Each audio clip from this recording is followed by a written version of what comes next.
part one was all off-road, 10 kilometres from the CBD down the Mount Henry Bridge. This section's a bit different. It's from Mount Henry Bridge round to, I think, Walpole. No, I probably got that wrong. Point Walter, that's right. Now at this point I could have gone straight ahead and that would have taken me down towards Rockingham and Mandurah. I decided not to. This is going back towards Fremantle, and I've got a choice here. I could have crossed the road and got onto this perfectly acceptable shared bike path, which is all nice and red, or I could do what most cyclists who can do 25 kilometres an hour or faster do. They get on the road, because you see that car? That's one car. We should count them because you're not going to see very many. And we're doing 13 kilometres here for this section, and it's just going to take about 5 minutes to do it.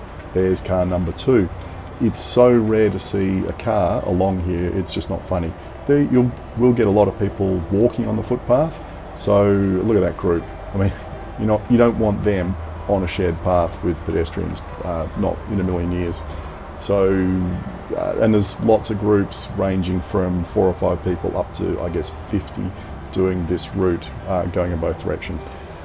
And probably wouldn't have had 2 hands worth of cars, I guess we'll find out. Let's count them. So here's another car. What's that? We're up to number 3.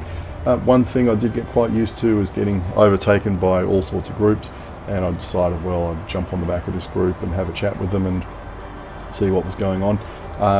Did notice, I think, a much higher proportion of women cyclists over here, I guess denoting that it's safe. Look at that, there goes another great big pack.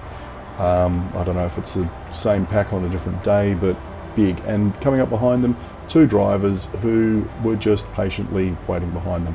So we've made it to the Canning Bridge, and we're going to hop on the path and go under the Canning Bridge and continue on down to Point Walter.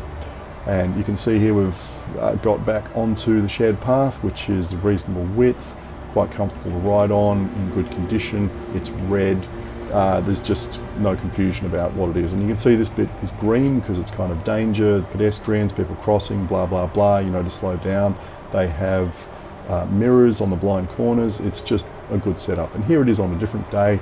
And this is a classic meeting point for lots of groups. So I thought I'd just swing around here and run the camera across this group while they're standing around having a gas bag, I guess, waiting for the ride to start whenever that one started. Now, you can see, again, you've got the option of getting on the shared path, and I could continue on the shared path here for ages, but I decided not to, jump off onto the road, and look, here's a bike lane in red. Oh, what's that, car number 4? I don't know, it's not many. And this is one of the few sections where there is actually no bike lane or bike path that I could see, but as far as vehicle traffic goes, absolutely minimal. So just get on the road and there's nothing to worry about, just no stress. It's great. And drivers in general are much more relaxed, much more patient. They don't try, well, they do, you will get stupid overtakes, but I think the number of them or proportion is just so much lower. No one's beeped at me. I'm sure if I was here long enough someone probably will, but hey, there's idiots everywhere. Again, I've got to back on a section where I've got a choice. I could be over on the right there on the red shared path. There's a couple of hand cyclists. You can probably see the path on the other side of them. But most people at this time of the day choose to get on the road until they get to here, and half go on the road and half go on the path. The big groups go on the road generally, and the individuals and small groups get onto this path. And you can see this is one of the few places where it's changed from red asphalt to the old black stuff, and it's crumbling and it's cracked and it's patched, but hey, it works, it's pretty good. We're going past, I think, a retirement home there on the left. They've had to run it around the back of them, which might account for some of the poor condition of, I don't know, but it's kind of a swamp or wetlands over to the right. At this point, again, I could get onto the red shared path if I wanted to, but no, we'll stick to the road. A couple of cars going past, and notice how much space they give. Like some of these drivers are pulling right over to the other side of the road when they overtake. In fact, you've got to be careful there's not cyclists coming the other way and they don't clean people up on the other side of the road. Like what happened there was a couple of cyclists coming that way, and yeah, they can almost give you too much space. One of a couple of hills there, not too many. It is reasonably flat, but it's not totally flat. Okay, another couple of carts because I think there's a golf tournament going on there. And we've reached Point Walter, and that was it. That was 13 kilometres.